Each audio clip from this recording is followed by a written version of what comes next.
Welcome to Biography Central.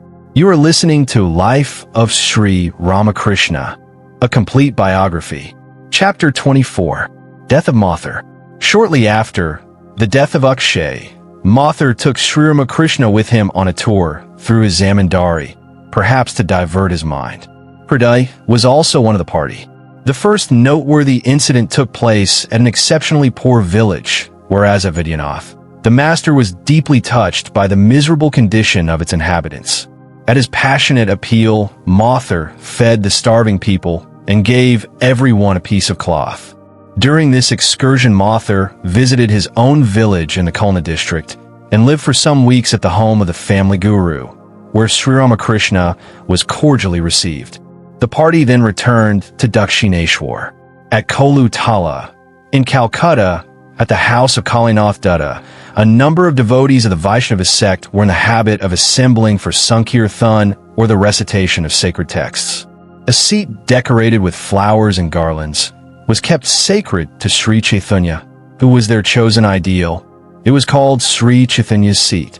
It was sincerely believed that be occupied it in a subtle form and bless the ceremonies. One day, at the invitation of the Brotherhood, Sri Ramakrishna with Hriday went there. A recitation from a Bhagavata was going on, to which the audience was listening attentively, when Sri Ramakrishna entered the room and quietly took his seat. The master was overpowered with emotion as he listened to the soul-stirring verses of the sacred book. He ran and stood on Sri Chaitanya's seat, absorbed in deep samadhi, with no vestige of life in his body. His hands were raised as one sees them in the picture of Sri Chaitanya, and a seraphic smile played about his lips. The devotees, perceiving that he was in samadhi, above all barriers of time, place, and circumstance, were caught up in the enchantment of the hour. The reader and the audience riveted their eyes on Sri Ramakrishna. Even the most bigoted dared not protest against his seemingly sacrilegious act. In the ecstasy of joy, all shouted the name of Hari and commenced a Sankirtan. The music acted upon Sri Ramakrishna's subconscious mind, and he gradually came down to the consciousness of the objective world. He joined in the Sankirtan with his usual fervor, now dancing in an extremely graceful way, and again standing still lost in divine emotion. After some time, the Sankirtan came to a close amid joyous shouts of the Lord's name, and Sri Ramakrishna returned to Dakshineswar. After his departure, there set in a reaction in the minds of the devotees. Some of them criticized Sri Ramakrishna's action, while others justified it. They wrangled for a time, but no conclusion was reached. Now there lived at Kalna, in the district of Burdwan, a great Vaishnava saint named Bhagwan Das Babaji, who was honored throughout Bengal for his spirituality. He was over 80, and devotees from far and near flocked to him and sought his counsel on disputed matters of spiritual import. The members of the Kolatala congregation consulted him about this occurrence. Bhagwan Das was greatly annoyed to hear that the sacred seat of Sri Chaitanya, his chosen deity, had been desecrated by a man whom nobody knew. He criticized the action sharply and suggested precautions against a repetition of the offense. Needless to say, Sri Ramakrishna knew nothing of all this. Soon after the incident, in the year 1870, Sri Ramakrishna set out by boat with Mathur and Hriday to Nadia, the birthplace of Sri Chaitanya. On the way, they touched at Kalna to see Bhagwan Das Babaji.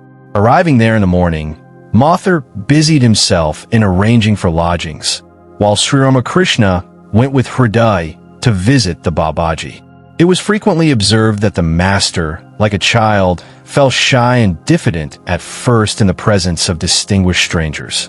Such was now the case. He sent Hriday ahead and followed him at a short distance, covering himself with a sheet. The Babaji had already had a premonition that a great saint must have arrived, and had expressed himself to that effect. Seeing that no one but Hriday had come, he resumed his conversation about a Vaishnava who had been guilty of some misdeed, and ordered his expulsion from the sect. As Hriday at this point said to him with a bow, "My uncle, who becomes overpowered with emotion at the mere mention of the name of God, has come to pay his respects to you." Sri Ramakrishna entered the room and humbly took a seat to one side after saluting him. His face was almost veiled from view. The Babaji returned Sri Ramakrishna's salute and exchanged a few words with him about where he lived, etc., etc. Seeing Bhagwan Das telling his beads, Hriday said, "Sir, why you tell your beads? You are a man of realization and need do so no longer."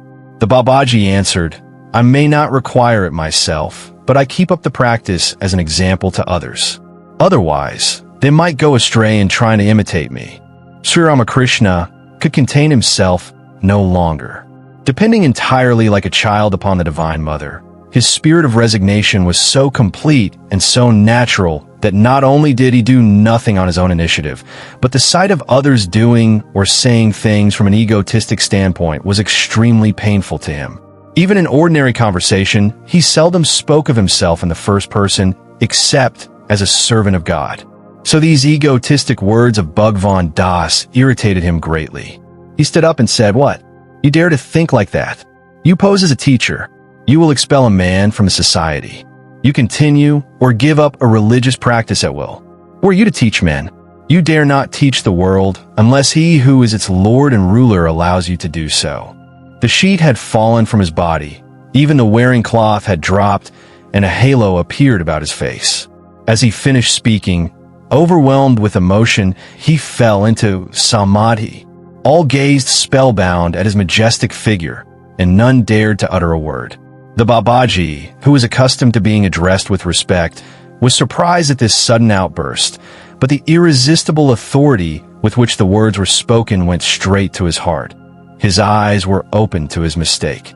He realized that he was nothing but a humble servant of the Lord, a mere instrument in his hands. Far from being resentful, he studied the Master closely and was charmed with the unmistakable marks of spiritual greatness in him.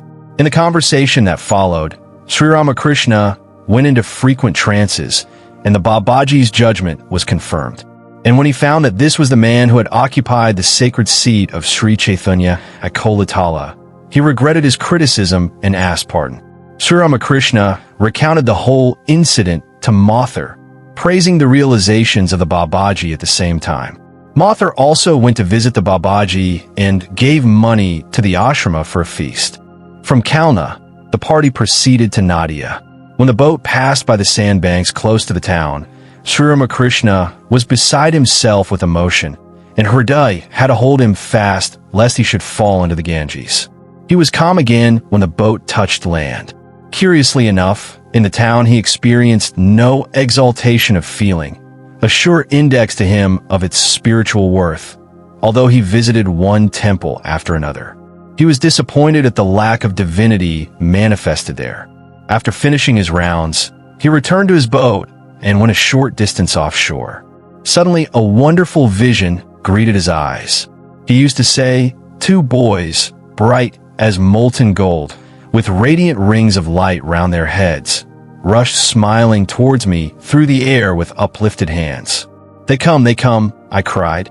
In the twinkling of an eye, they came and entered into this body, meaning himself, and I fell down unconscious. I would have fallen into the water, but for Hriday, who caught hold of me." Being asked about it by Mathur, he said that old Nadia, the real birthplace of Sri Gauranga, had been engulfed by the river, and that those sandbanks marked its ancient site. This was the reason for his exaltation there, instead of in the town. It was now 16 years since Mathur had first met Sri Ramakrishna. A wonderful change was wrought in his mind during this time. In the month of July, 1871, Mathur was suddenly taken down with typhoid fever. From the beginning, Sri Ramakrishna knew that this was to be the end for Mathur, that the Divine Mother was going to take him back to her bosom. Though he did not go himself to see him, Sri Ramakrishna sent Hriday every day to make inquiries. The fateful day arrived. Mathur was taken over to Kalighat.